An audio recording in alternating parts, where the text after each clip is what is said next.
Hi everyone, welcome back to my channel. Today let's make vegetable pulao. To make this, in a mixer jar, add 1 chopped tomatoes, 2 inch of ginger, 8 to 10 garlic pods, 4 green chilies, handful of coriander leaves and mint leaves, 1 teaspoon of cumin seeds and 4 peppercorns. Grind this into a fine paste. Now let's make the vegetable pulao. In a cooker, add 2 tablespoons of oil, add all the garam masala like cinnamon, cardamom, cloves, star anise, bay leaf, shahi jeera, fennel seeds. Fry the garam masala for 1 to 2 minutes and then you can add the chopped onions. Fry the onions nicely until it turns golden brown.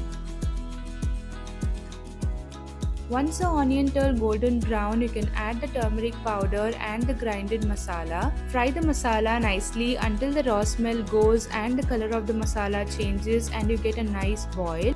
Now you can add your choice of vegetables. I'm here adding beans and carrot. Fry the vegetables and the masala nicely, and once it starts boiling, add the soaked rice and fry it until the rice and masala are nicely coated.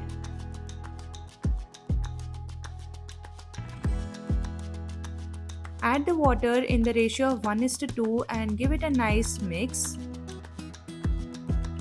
Add salt to taste and garam masala and give it a nice mix and pressure cook it for 1 to 2 whistles, and here is super tasty vegetable pulao ready to serve. It's a great recipe for breakfast and lunch. Enjoy it with your choice of raita. Try this recipe and let me know in the comment section how you liked it, and if you like this video, hit the like button and subscribe to the channel. Bye.